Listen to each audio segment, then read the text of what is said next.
Olá a todos, sejam muito bem-vindos ao nosso curso Investimentos Saudáveis no Básico Avançado. Hoje, seguindo a nossa sequência, vamos analisar aí os retornos. Vamos analisar o ROI, retorno sobre patrimônio líquido, o ROI, ou ROIC, que é o retorno sobre o investimento total, e o retorno sobre os ativos. Então, primeiramente, os três tipos, que é ROI e ROA, que estão relacionados, também estão relacionados aí com a alavancagem da empresa, e o ROIC, o ROIC ele vai ser o retorno sobre o capital total da empresa, investido pela empresa, e o capital investido aí através de capital de terceiros, capitais onerosos. Temos um vídeo aí no canal explicando a relação entre o ROI e o ROA, como que os dois estão relacionados e a alavancagem da empresa, e mostrando o tanto que isso aí pode gerar uma alavancagem maior, pode gerar uma maior variação no preço das ações também. Nesse sentido, o retorno sobre patrimônio líquido, que é o primeiro a ser analisado, vai ser o ROI, lucro líquido sobre patrimônio líquido. O ROI está relacionado a uma taxa de crescimento mais sustentável da empresa. Essa taxa informa qual o crescimento possível do lucro líquido, mantendo a dívida sobre o capital próprio constante e sem aumentar o capital. Nesse sentido, esse crescimento sustentável está relacionado com aquisições de novos empréstimos aí, mas de forma a não aumentar essa dívida sobre o capital próprio. Para você fazer essa análise, basta você observar essa taxa de crescimento sustentável. A taxa de crescimento sustentável, você vai precisar do B, que vai ser 1 menos o dividend payout, que é a taxa de retenção do lucro na empresa.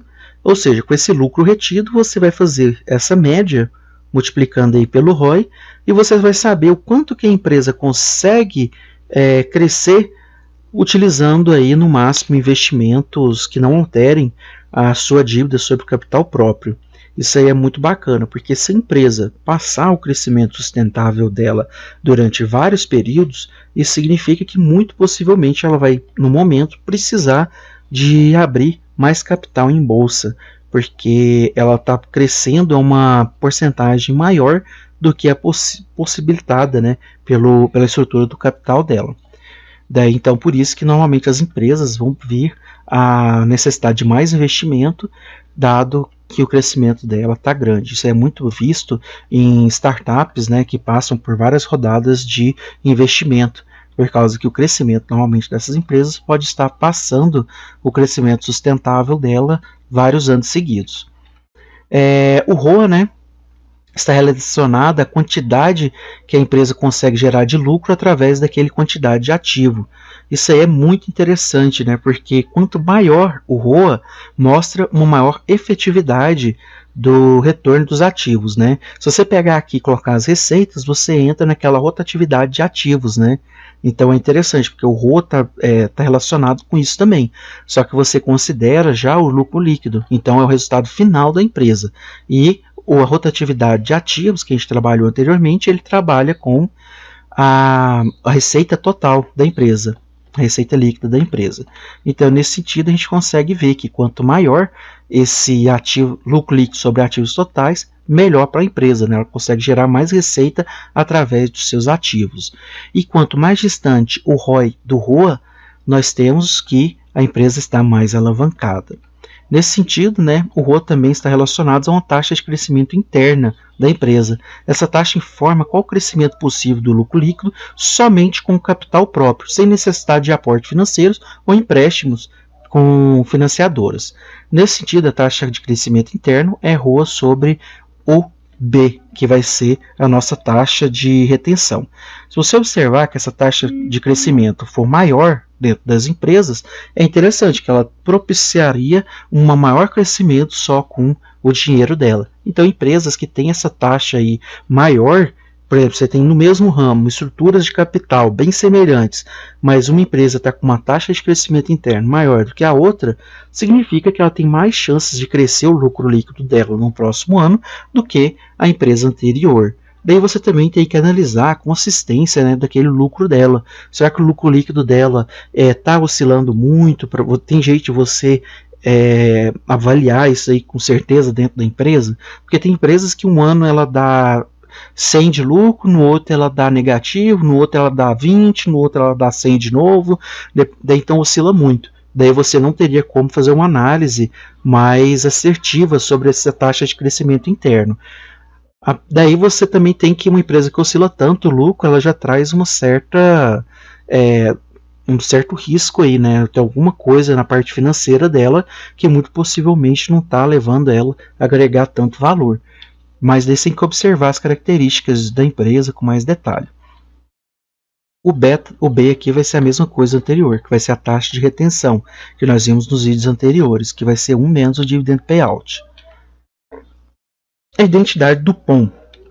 A identidade do POM é analisada para ver como que o ROI está melhorando, porque o ROI, o retorno do seu patrimônio líquido, ele pode estar melhorando por diversos fatores, e um deles ele traz mais risco para a empresa, que vai ser o multiplicador de PL. O ROI ele pode pegar a fórmula dele e ser reescrito dessa forma, é a mesma forma anterior. Se você multiplicar tudo isso, vai dar a fórmula do ROI exatamente. Então, se a empresa pega e cresce o ROI, porque o multiplicador de PL está aumentando, pode ser que seja um investimento que no futuro eleve as receitas e o lucro líquido.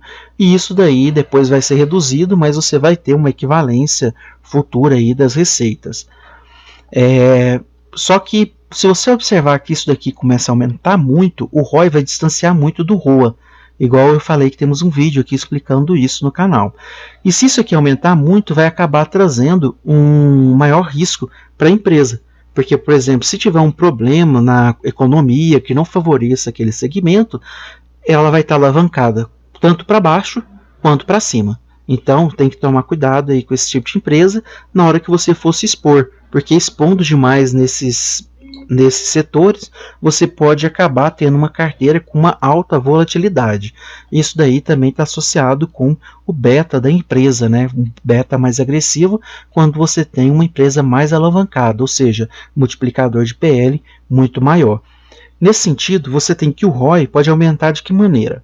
Se nós temos a margem líquida e o giro de ativo total fixo, você tem que o multiplicador de PL aumentando, você aumenta o ROI. Logo, o multiplicador de PL, a alavancagem da empresa, ou seja, ela utilizar capital de terceiros para ter uma receita maior, é uma das formas dela conseguir. Que é uma forma que pode acabar prejudicando, se não for feita de uma forma saudável dentro da empresa, né? Um investimento que depois ele vai reduzir esse multiplicador de PL. Também tem outra forma, que daí já seria uma forma mais saudável, mas também é uma forma mais complexa da empresa conseguir isso, que ela tem que ter um ótimo gerenciamento. Daí então, o ROI aumentar por aumento do giro de ativo total. Você pega a empresa, o ROI começa a aumentar, mas ele aumenta não porque a empresa se alavancou, e sim porque ela está rotativizando melhor os seus ativos. Isso daí também é bacana, mas tem que observar aquelas características, né, que giro de ativos e rotatividade maior não pode alterar ou impactar as margens, né?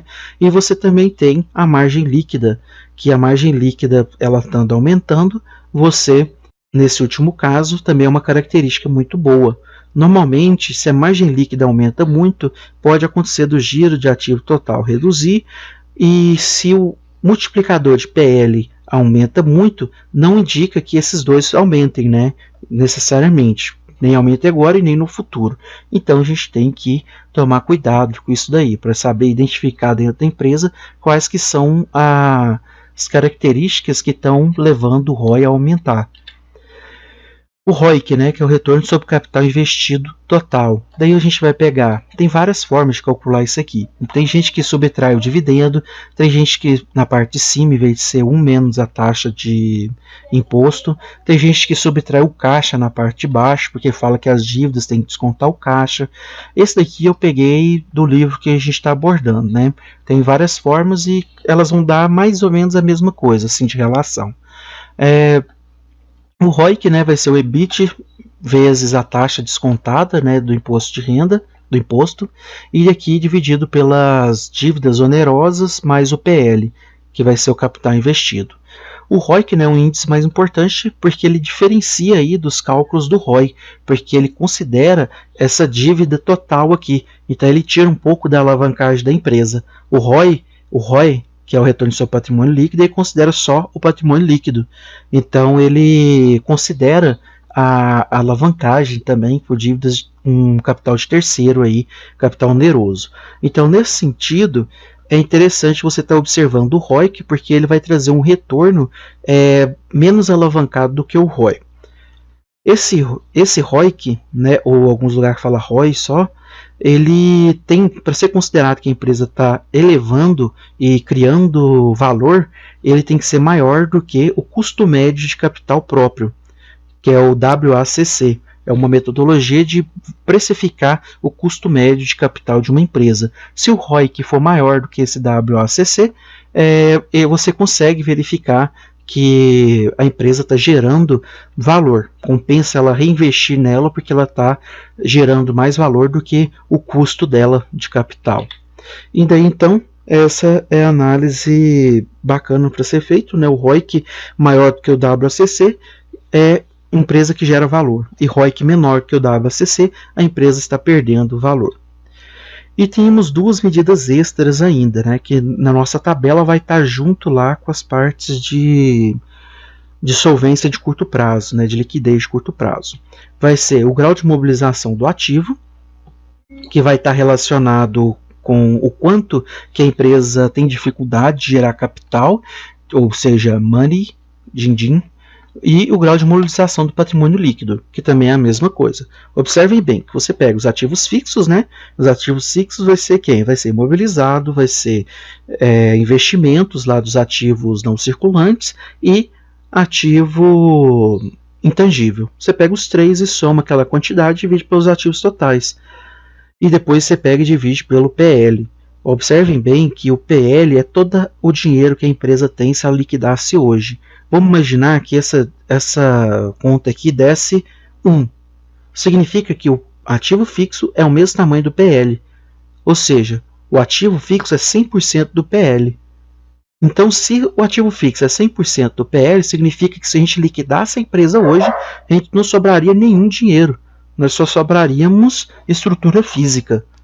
Então, isso daí considera a dificuldade da empresa de gerar dinheiro. E se isso daí começa a aumentar, o grau de mobilização do patrimônio líquido e grau de mobilização do ativo começa a aumentar consistentemente, ano após ano, mostra que a empresa tende a uma característica de não conseguir gerar caixa com facilidade, porque cada vez ela está se mobilizando mais. Porque essas partes de imóveis, elas trabalham para gerar receita, mas só que elas em si, elas não são dinheiro, né? Então, se elas vão tomando uma grande parte do ativo total e do patrimônio líquido, a empresa tende a ter dificuldades de gerar dinheiro para pagar suas obrigações aí de curto prazo. Então, pode ser um indicador de que a empresa venha a ter um problema de curto prazo lá nos índices de liquidez, né?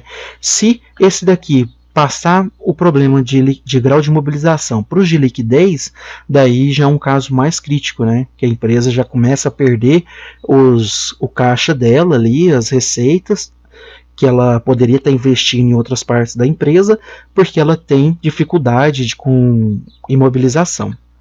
Então, se alguém tiver dúvidas, né, deixa aí nos comentários que a gente pode estar tentando resolver à medida do possível. E obrigado e até a próxima.